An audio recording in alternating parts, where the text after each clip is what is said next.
It's a pleasure to welcome a great philanthropist, a charity worker, a game changer.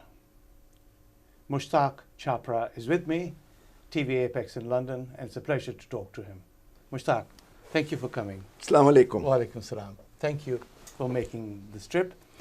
Can I begin by quoting something from the great Roman Emperor Marcus Aurelius?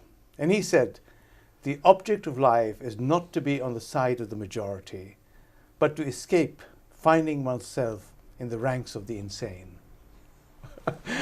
I think this is something that will ring true for you. Would you like to say something about that? I couldn't agree with you more. This has been behind the passion of the founders. And when we started this work for education in Pakistan, and we brought out the audacious target of 1,000 schools, people were laughing at us. People were literally calling us mad. Janoon, I think you said. And that, you know, in Urdu translates to passion, janoon, pagalpandi and whatnot. But if you look at things, if you see the changes which have come about in the world, you need this streak of madness. Unless you have this streak of madness, you cannot accomplish, you cannot do wonders. And I feel proud that this group of insane Pakistanis did something worthwhile. But are you not being modest? I think perhaps you're the most insane of them all. No, please. I strongly feel. Yes. I strongly feel it was a team effort. Of course. It was teamwork. And till today, you know, there is a whole lot of people behind us. Now, another sort of strain, if you like, of madness is being a Memon.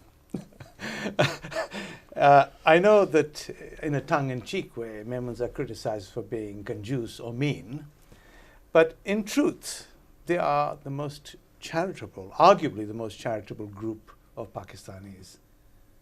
I couldn't agree with you more. I think Memons from childhood, they are sort of, they've got that inbred thing coming in from the elders, how to save money and how to spend that money judicially. And part of it is always set aside for good causes, good things in life, you know. Good things when I mean charitable things in life. And and I can always relate to this. My late father, people ask me, who's your role model? Who's your role model in life? You're doing so many good things in life. And I keep telling them that my father has been, molded my character in such a way that I don't need a role model. It was in my home, in my daily life that I saw my dad, my father, doing things, you know, which were always, you know, helping others. So yes, Memons may be criticized as being miserly, but I think that they are at the helm of good things in life, parting with wealth, with time, with ideas, with systems. But you know, you said something so profound, in my opinion, that when you are introduced to philanthropy right at an early age, that makes the person. Do you have a view on that?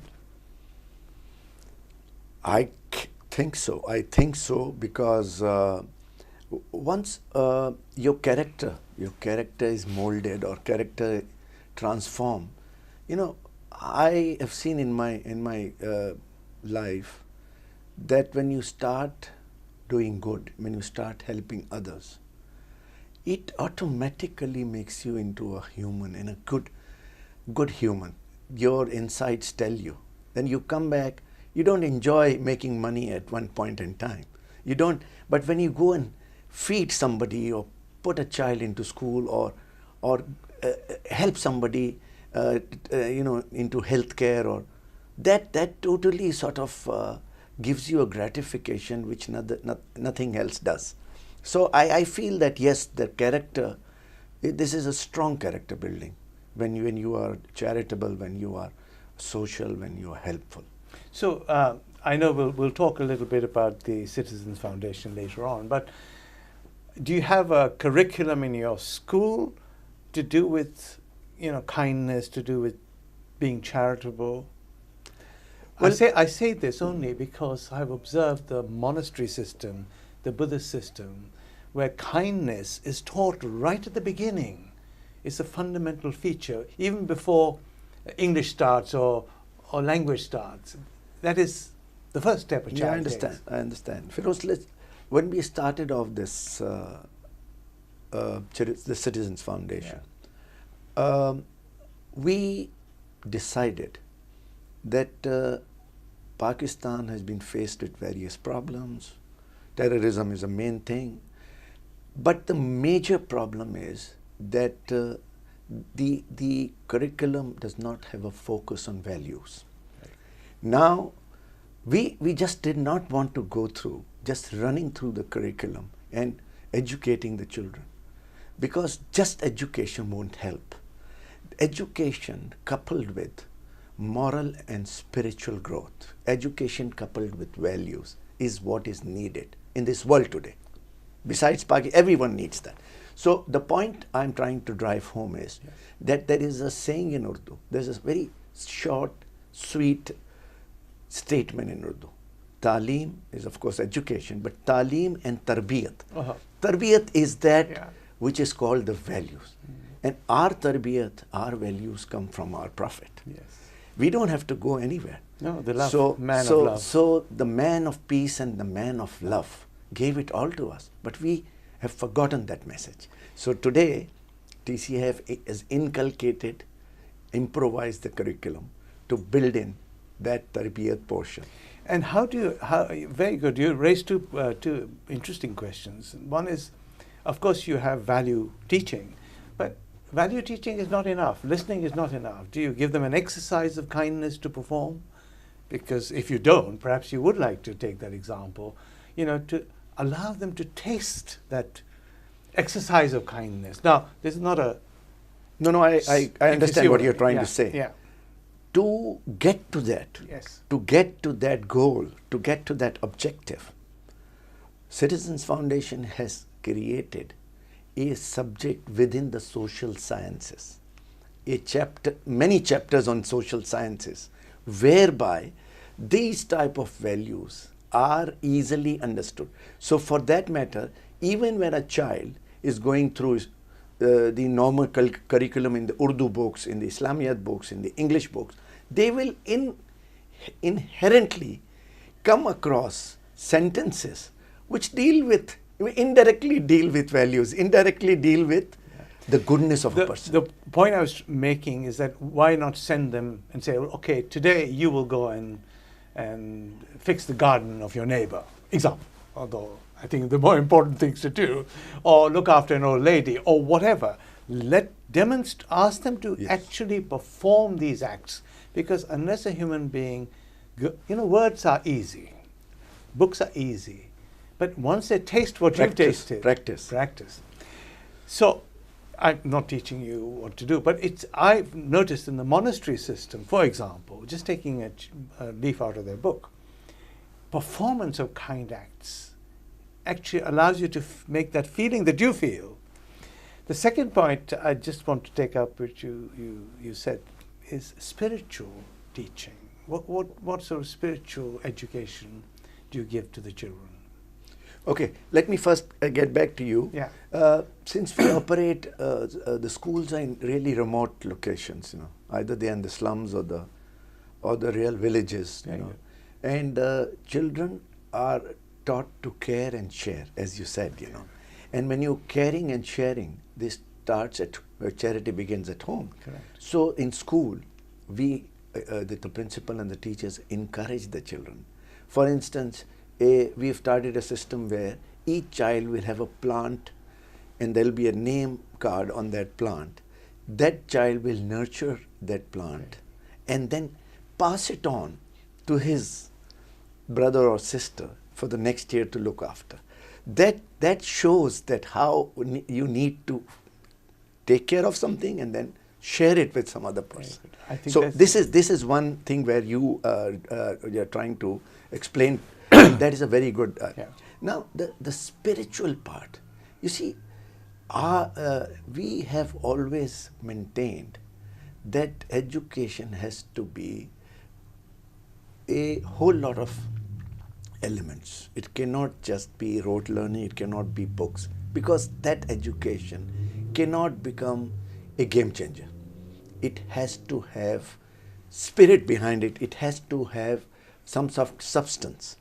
And practical substance does not take away any, it cannot be replaced.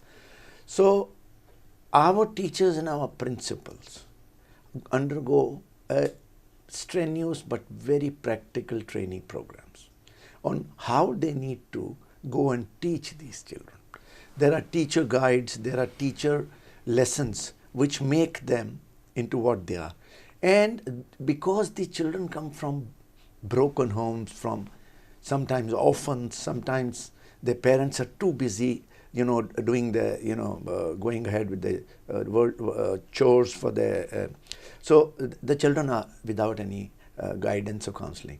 So coming back to it, that the spiritual part of the learning is exceptionally important in our day-to-day character building of these children. I mean, do they, in a sort of traditional sense, do they exercise meditation or prayer, or that sort of, or you're talking about the spirit of your activities rather than?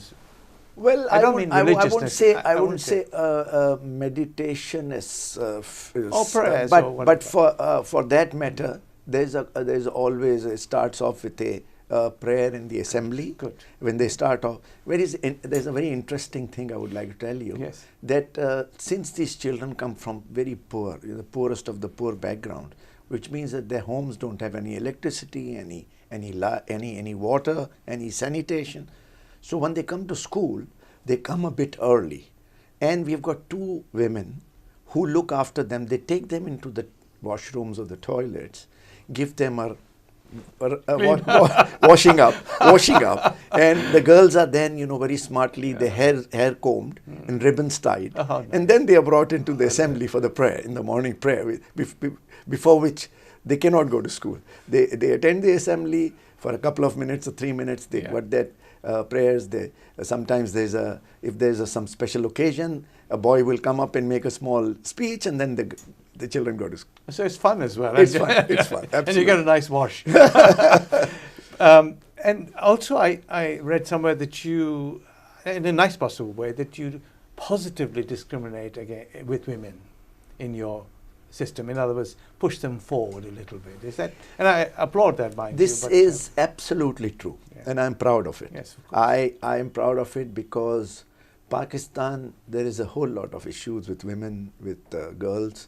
So first of all, we started off with promising ourselves that our schooling system will be gender balanced. That there'll be a co-education system.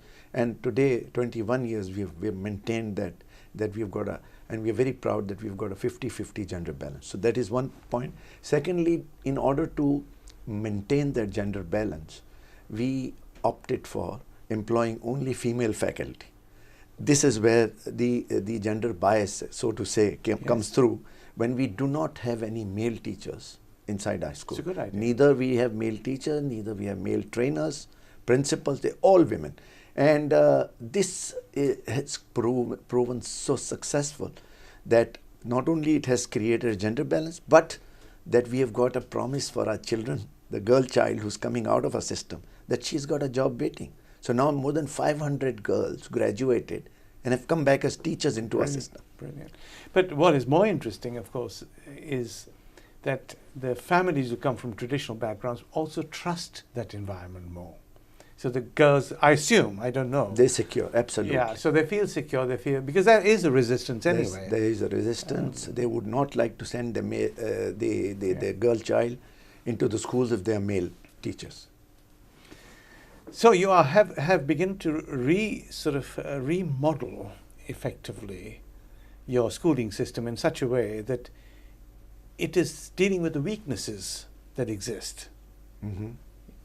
You know, by having the women teachers, that overcomes the prejudice that old-fashioned families have, a teaching of kindness and love and performance of good deeds. I mean, these are the makings of good human beings, isn't it? That's really what you're trying to produce. Absolutely. Yeah, not just an education system. But I know you've done many good things, and you created, of course, you started with the Memon Foundation, I think, Right. or Memon Jamaat. Jamaat, Pakistan Memon. Yeah. So that's where you began your social activities, Right. is that correct? Right. Then you went on to do your kidney center and Jinnah Hospital. Right. But let us talk about the Citizens Foundation. Not saying that that's the most important, but that's probably more current. And, Right. where do you see this going? And what is, for viewers who don't know, perhaps you'd like to say how many schools there are, just the quantum and the scale of the operation. Right. Citizens Foundation started off 21 years ago, and like I said, the idea was to build across the nation, not in the urban centers, but across the nation, 1,000 schools. This was decided 1995. So that's what they called you, genuine, is that? That's the madness, yes, genuine. And what happened was that we always felt that it should be a different approach, a professionally managed system, where the trustees or the board should not interfere in the running of the organization, so that it could outlive the lives of the trustees, and it could really truly become an institution. So, and that was true, that was followed through. Started off with 5 schools, 400 children, and now after 21 years we are in excess of 1,200 schools in more than 580 locations of Pakistan. Now, when the 1,000 school mark was achieved, which was 2 years ago, Wow. so it was like a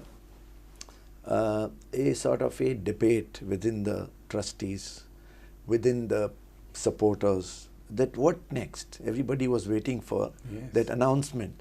Where are we heading? Is it going to be a rallying cry for another 5,000 schools or something? Only. But we felt that TCF had created a successful model, and now we are ready to show this model, to engage the government into adopting this model because in anywhere else, Pakistan education is a state subject. Now the state has 225,000 schools. So how many? 225,000 schools. But the system is failing. They are not performing as they should. The quality is totally not there. The children, there is no accountability on the teachers. Teachers are absent from their duties. Children are just roaming around. So the point was that now, after the 1,000 schools, TCF has decided that we should now expressly engage the government of Pakistan, that this is not an alien system, this is a good system, successful system. It just has better training, better accountability. So they should. The breakthrough came last year. Last year, the Punjab government admitted, first time in their history, that they had some few thousand failed schools or non-performing schools, and they wanted to privatize those schools. TCF was in the forefront to take over. Charitize those schools. Well, charitize, if you so to say. So TCF went on, and we took over almost 300 schools from the first tranche of 2,300 schools. 12% of the schools were taken over by TCF. And I just received news from Pakistan that's been now 11 months. We started off with a very poor enrollment of 42 children per school. Within 5 weeks, we had 127, 4 times enrollment. Right. And the results have come out that 90% of the kids have passed in the 5th grade examination conducted by the government themselves, not us. So this was the time when we took over, there were hardly 40% results. Anyway, so this is the kind of excitement which is now brewing up in our. So point is now, taking over schools is also only one part.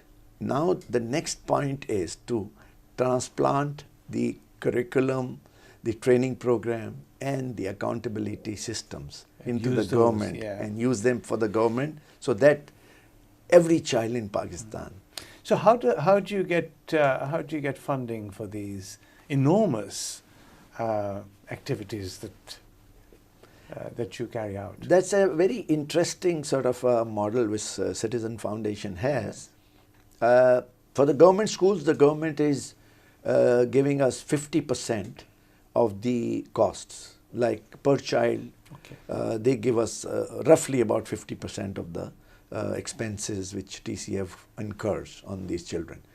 However, for the schools which have been built by the Citizen Foundation, there is a massive fundraising or donor program, and that program sort of encompasses 50% of the money comes from Pakistan, where the individual donors, where there is zakat, then there are corporate donors, there are multinationals. So having said that, but the other 50% is collected from 9 countries where Citizen Foundation has presence. Wow. UK is a very prominent place. We have a registered charity in London by the name of TCF UK. So people can make donations? People can make donations. They can get tax. Gift aid is very effectively available, and they can get a tax write-off. Yeah. So it's a win-win situation for the donors. It's a win-win situation for the children of Pakistan. And I would strongly encourage them. It's a very good idea to have a proper, accountable UK charity. Absolutely. Which is supported so strongly by the UK government, irrespective of where the activities are carried out. Right. I want to ask you a couple of questions which for me, is a game changer in the way I look at you. In spite of what you say, it needs insanity and the way you look at things. What I want to ask you is this: how do you manage to build organizational? Because it requires leadership, it requires charm, it requires transparency and ability, and it needs a whole load of special qualities. And to build something which is self-sustaining and has a life of its own is truly a high-class quality. Please explain, for the benefit of the viewers, how is it possible to have a sustainable charity? I would like to take you back to my earlier part of my interview. I think that anyone who is keen to develop or make a charity has to have the principal point in mind is the intent. The intent to do good has to be embedded within one's own self. And that is the root of any good thing coming out, whether it's a commercial or a non-commercial. Now the commercial venture, the intent is to do good first, but then the branches which stem from that intent is, like you correctly said, transparency. See, there is a lot of people who want to help, but nobody in today's world wants to give to a loser. Nobody wants to give to anybody who's dishonest, and not going to utilize and the money is not being utilized for that specific purpose it has been intended for. So transparency is way on top of anything. Intent, transparency, and then? Now transparency, I'll just take a minute more. Sure. Transparency can take many. Transparency in the way you do things, like your work is visible. Citizen Foundation, the pivot of our fundraising program is to take our donors to our schools, take our donors to our head office, take our donors to show our work. And then that wins them over like nothing else does. Mm-hmm. So, and transparency is when you've got audited accounts. You're an accountant, you would know what that means. Transparency is when you register yourself as a proper corporate entity and you are responsible, your regulator, to the regulator, to give them all types of, so that is the kind of. So in fact, really, you're almost saying that it is in the true essence of a charity. You're working for somebody else, you're showing that persona, you're showing the transparency, you're showing everything is open. Absolutely. But of course, not everybody can achieve the same. I attribute your, if I may be presumptuous, your business background is a huge help. Huge help. I think that intelligence is fine, transparency is fine, but there has to be leadership and there has to be skill, if you see what I'm saying. Absolutely. And I believe that you possess those qualities. Well, or certainly exercise them. Fortunately, out of the 6 founders, 5 of us are from the business background. And that really was a plus point, I think a very big plus point. However, I may say so, that developing charity is no more a game of simplicity. Rather, you have to, like any other thing, you have to have professional work. You have to give the job, like I said, that when you're managing, best practices have to come into effect. The donor is now very conscious about everything. There'll be KPIs, like any other. Everybody has a responsibility, including the board. I think you've nailed it. You're saying really, it requires high-class skill. It needs business background, and quite honestly, to get your best bang for your buck, you need to be professional, efficient, and a good business. I want to ask you a last question. It's fine to say to people, do charity, do this, that, but explain to your viewers, our viewers today, how much you get out of it, how much satisfaction you get out of what you're doing. I am a businessman, as you know, all my life. I started off very early in my life. Probably I've been in business for more than 50 years. I started off, like I said, very early. I enjoy doing business all along. I enjoy, there's a thrill. But Feroze, I'll tell you something. Since I've been 30 odd years in this type of business, which is raising funds for the less privileged children, less privileged people of Pakistan, I have not seen this kind of happiness, and the how should I say, the family itself. Though I travel extensively, I am away from home, I come back late, but there's so much of harmony in the family. My children following suit. My wife is also involved in the Citizens Foundation. Essentially, what I'm trying to drive the point home is that if you are helping others, there is a spiritual well-meaning within yourself. There's so much of calm within yourself. It is not explainable, it's not describable that how much of, and at the end of the day, the big thing is there's a change coming about. Slow, but even in Pakistan, a lot of people are doing a lot. You said Jinnah Hospital. I think what a beautiful place to end our discussion and our interview and our conversation. Happiness really comes from helping others. I think that's what you're saying. That's what I'm saying. Yes. Thank you, Mushtaq. Thank you very much for talking. Thank you, Feroze. God bless you. Thank you. And thank you. Thank you.